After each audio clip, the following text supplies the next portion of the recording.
Hello प्यारे बच्चों, तो शुरू करते हैं नई कहानी नया दिन। तो आज की कहानी क्या कहती है? कहानी तो वही पुरानी है, उसी को आगे कंटिन्यू करेंगे। तो अभी तक हम चैप्टर 1 क्लास 10 केमिस्ट्री, जिसका नाम है केमिकल रिएक्शंस एंड इक्वेशंस, तो पढ़ चुके हैं। इसके 2 लेक्चर्स ऑलरेडी हम पढ़ चुके हैं। एटम मॉलिक्यूल साइंस हम रिवाइज कर चुके हैं, उसके बाद बेसिक इनऑर्गेनिक नोमेनक्लेचर हम देख चुके हैं, और लास्ट क्लास में हमने क्या क्या देखा था उसको एक बार फास्ट फॉरवर्ड रिवाइज करते हैं और उसके बाद आज की कहानी पे चलते हैं। सबसे पहले आज लास्ट क्लास में हमने क्या किया था? हमने देखा था केमिकल इक्वेशंस की डेफिनेशन। ठीक है, इसके अलावा केमिकल इक्वेशन क्या इंफॉर्मेशंस हमको देती है, ठीक है, और साथ में फिजिकल चेंज और केमिकल चेंज। तो ये 5 चीज़ें हमने देखी थी। मैं फटाफट रिवाइज करवा देता हूँ। केमिकल चेंज ऐसा चेंज जिसमें केमिकल कंपोजिशन बदल जाता है और एक नया सब्सटेंस मिलता है, that is chemical change. Physical change, उसमें फिजिकल प्रॉपर्टीज़ मे और मे नॉट भी बदलती है, अधिकतर टाइम बदल जाती है। और ज़रूरी बात, केमिकल कंपोजिशन में कोई चेंज नहीं होता है और केमिकल कंपोजिशन में कोई चेंज नहीं होता है और नया सब्सटेंस नहीं बनता है। केमिकल में बनता है, यहाँ नहीं बनता है। दूसरा, केमिकल इक्वेशन क्या है? एक सिंपल शॉर्ट हैंड रिप्रेजेंटेशन है केमिकल रिएक्शन का। और इसके साथ साथ हमने क्या देखा था? एक केमिकल इक्वेशन का कैसे उसको रिप्रेजेंट करते हैं वो हमने देखा था कि हम क्या करेंगे, फिजिकल, अगर जो भी हमारे रिएक्टेंट्स हैं, प्रोडक्ट्स हैं, उनकी फिजिकल स्टेट डिफाइन करेंगे, टेम्परेचर कंडीशन डिफाइन करेंगे, अगर हीट रिलीज हो रही है या हीट एब्जॉर्ब हो रही है तो वो बताएंगे, और इस तरह से कुछ बातें हमने वहाँ पे की थी। तो यहाँ तक की कहानी हम लास्ट क्लास में कह चुके हैं। अब आते हैं अगली कड़ी पर। आज का जो लेक्चर है वो बहुत ही इम्पॉर्टेंट लेक्चर होने वाला है, सिर्फ क्लास 10 पॉइंट ऑफ व्यू से नहीं, आपके पूरे जीवन के पॉइंट ऑफ व्यू से, मतलब केमिस्ट्री की दृष्टि से, है ना। क्योंकि यहाँ कोई लाइफ लेसन नहीं देने वाला मैं, पर केमिस्ट्री का सबसे इम्पोर्टेंट लेसन है। क्या है आज हमारे हाथ में? आज है हमारे हाथ में बैलेंसिंग ऑफ केमिकल इक्वेशन।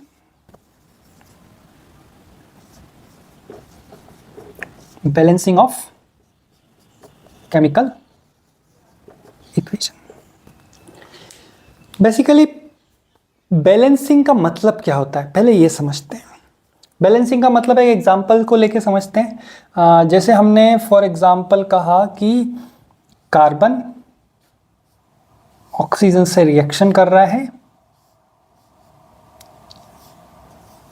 और CO2 बना रहा है। हाइड्रोजन ऑक्सीजन से रिएक्शन कर रहा है और H2O बना रहा है। ठीक है, पहले मैं बता रहा हूँ कि बैलेंसिंग क्या होती है, फिर हम एक्चुअली जिसकी जो प्रोसेस है उससे जाएंगे। देखो गौर से, कार्बन, अगर इसको मैं कहूँ ये हमारा LHS है और ये हमारा RHS है। ठीक है, तो LHS में कार्बन और ऑक्सीजन है, RHS में भी कार्बन और ऑक्सीजन है। क्या यहाँ LHS और RHS में नंबर ऑफ कार्बन एटम और number of hydrogen oxygen atom equal है या सेम है? यहाँ पे कार्बन का कितना एटम है? 1। यहाँ पे कार्बन कितना है? 1। यहाँ पे ऑक्सीजन कितना है? ये 2 लिखा है नीचे, इसका मतलब ये ऐसा है, O और O आपस में जुड़े हुए हैं। ठीक है, यानी कि 2 ऑक्सीजन एटम है और यहाँ पे भी O2, इसका मतलब 2 ऑक्सीजन एटम है। इसका मतलब क्या हुआ? LHS इक्वल्स टू RHS, यानी कि ये हमारी एक बैलेंस्ड केमिकल इक्वेशन है। दूसरी को देखो, हाइड्रोजन कितने हैं यहाँ पे? हमने कहा था ना, इसका मतलब ये होता है और इसका मतलब ये होता है। यहाँ 2 ऑक्सीजन आपस में जुड़े हुए हैं। अभी जो 1 डंडी 2 डंडी, इन डंडियों से कंफ्यूज नहीं होना है ना। इनको हम आगे देखेंगे कि भाई इनका मतलब क्या है। ये बॉन्ड्स है बेसिकली, जो आगे हम पढ़ेंगे। 2 हाइड्रोजन एटम, 2 ऑक्सीजन एटम। यहाँ पे कितना? हाइड्रोजन एटम तो 2 है, ऑक्सीजन एटम 1 ही है। तो क्या हम यहाँ पे 2 लगा दें? गलत हो जाएगा, पाप हो जाएगा, पाप। तो ये कभी भी नहीं करेंगे, ये भूल के भी नहीं करेंगे, गलती से भी नहीं करेंगे, सपने में भी नहीं करेंगे। क्योंकि जैसे ही तुम H2O2 लिखते हो, अब तुम नहीं रहे और हम नहीं रहे, मतलब ये कि अब ये पानी नहीं है, ये हाइड्रोजन पेरोक्साइड है। ये पियोगे तो मजा आ जाएगा और ये पियोगे तो परम मजा आ जाएगा। ठीक है, तो ये पीना नहीं है हाइड्रोजन पेरोक्साइड, ये वो एंटीसेप्टिक सॉल्यूशन है बेसिकली। अगर तुमको कई बार ऐसा होता है ना, घाव वगैरह लग जाता है, तो वो एक बार क्या करता है डॉक्टर जो है, पहले उसको घाव को साफ करता है, उसके बाद उस पर दवाइयाँ वगैरह लगाता है, पट्टी बांधता है। तो ये बेसिकली H2O2 वो है ना। तो दोनों बहुत सेम जैसे दिखते हैं लेकिन बहुत अंतर है। We are not same bro, we are different.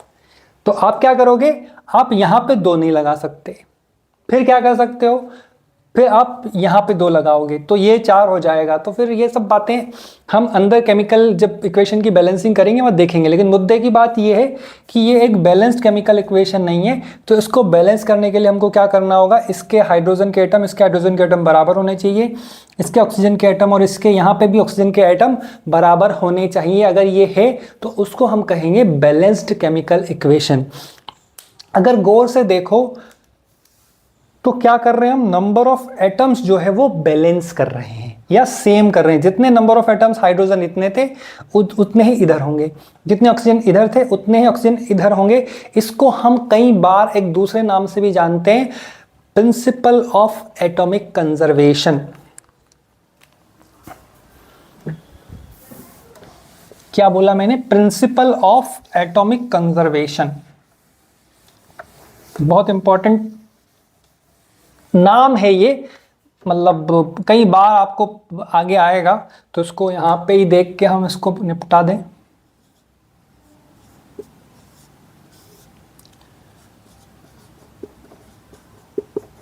Principle of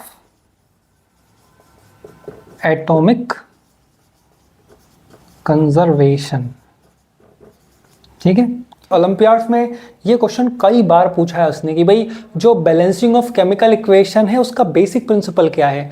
तो बैलेंसिंग ऑफ केमिकल इक्वेशन का बेसिक क्या, उसका बेस क्या है, प्रिंसिपल ऑफ एटॉमिक कंजर्वेशन। मतलब ये कि अगर हमने हाइड्रोजन के 2 एटम यहाँ लिए हैं और ऑक्सीजन के 2 एटम लिए हैं, तो हमको फाइनल जो प्रोडक्ट मिलेगा उसमें भी हाइड्रोजन के 2 एटम और ऑक्सीजन के 2 एटम मिलना चाहिए।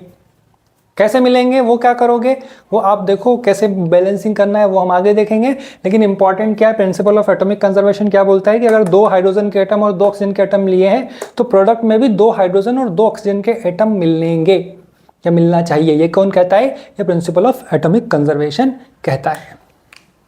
अभी तक का सार क्या है, हमने ये समझा कि बैलेंस्ड केमिकल इक्वेशन किसको बोलते हैं।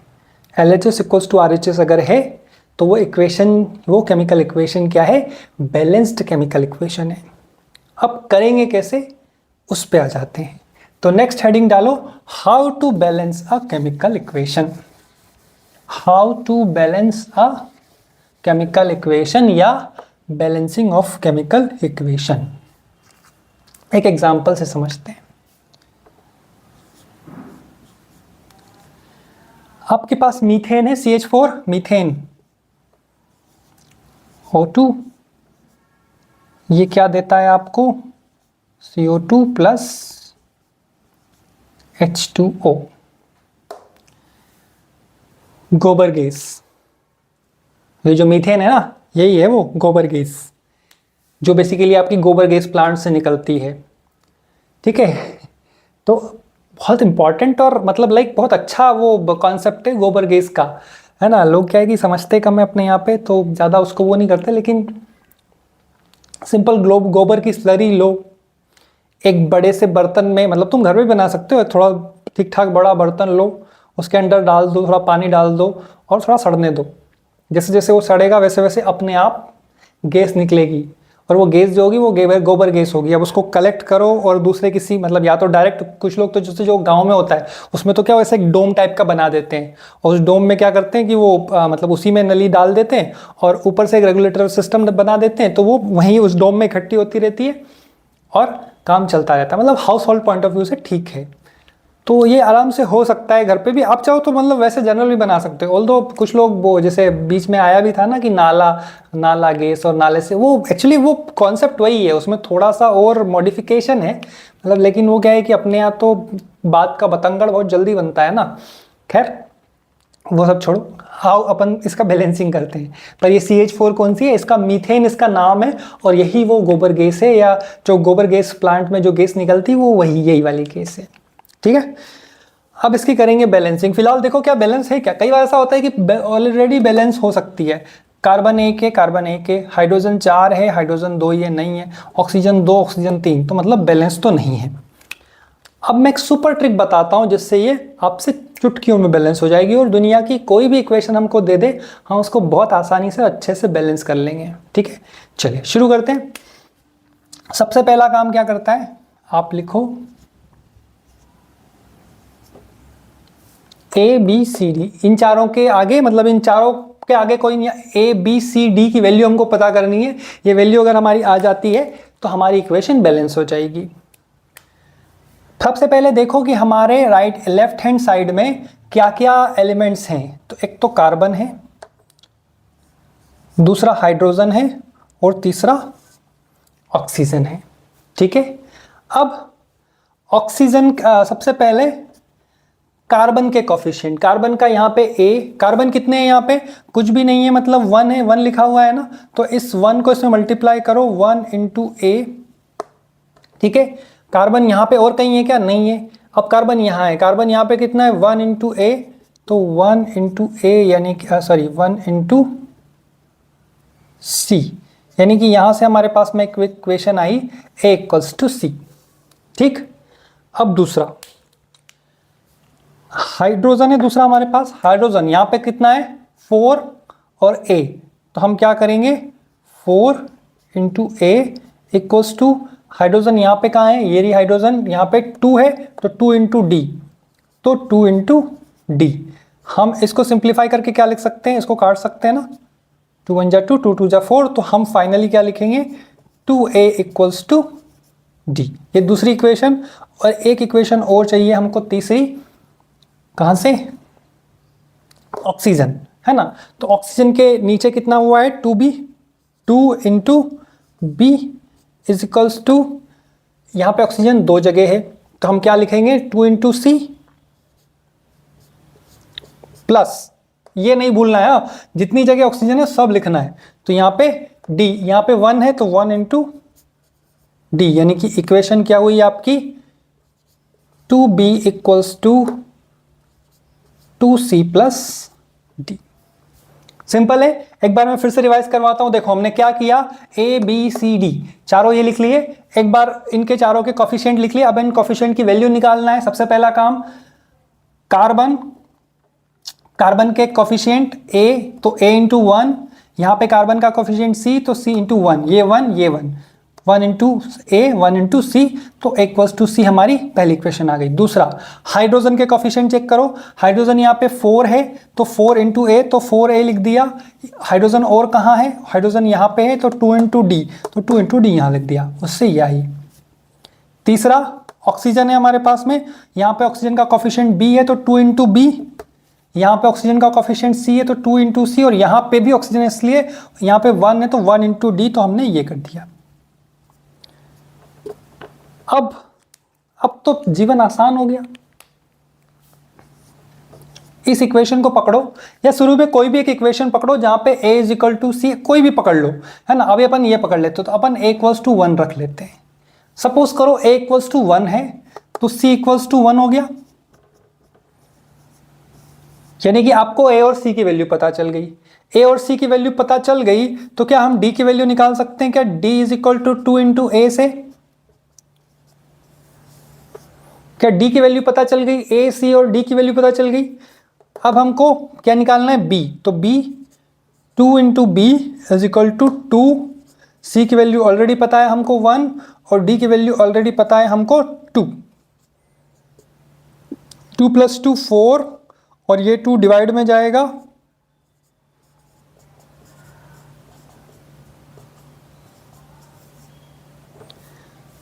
A, C, D और B, चारों वैल्यू हमको पता चल गई, बस हैंस सॉल्व्ड। इक्वेशन में क्या रखो, ए की वैल्यू 1 है तो चाहो तो 1 रखो, चाहो तो मत रखो। बी की वैल्यू कितनी है, बी की वैल्यू है 2, सी की वैल्यू है 1 और डी की वैल्यू अगेन है, डी की वैल्यू 2।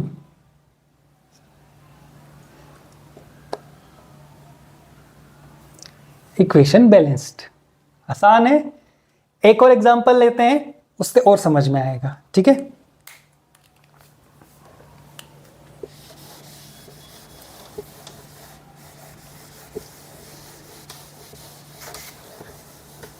चलो एक एग्जांपल और ले लेते हैं।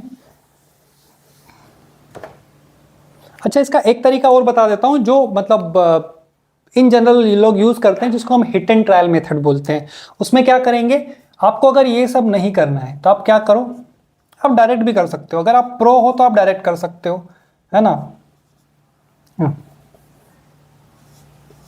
पहले CO2 फिर H2। कैसे करेंगे डायरेक्ट, देखो इसमें ध्यान रखने वाली बात यह है कि जो इस तरह की आइटम्स हैं, है ना, O2 हो गया, H2 हो गया, N2 हो गया, मतलब जो छोटे हैं, जो इंडिविजुअल है, इनको सबसे आखिरी में बैलेंस करना है। बस इतना ध्यान रखना है ना, कि जो सबसे ज्यादा मतलब सबसे एक जगह ही आया है, मतलब ऑक्सीजन सब जगह नहीं है, सिर्फ एक ही जगह O2 अकेला है और यहां पे है, तो जो सिंगल है उसको सबसे बाद में बैलेंस करना है, ठीक है। देखो क्या करना है, कार्बन 1 है, कार्बन 1 है, हाइड्रोजन 4 है, हाइड्रोजन 2 है, तो यहां पे 2 हाइड्रोजन हमको और बढ़ाने हैं, तो हम क्या कर सकते हैं, नहीं ना, हम क्या कर सकते हैं, यहां 2 लगा सकते हैं।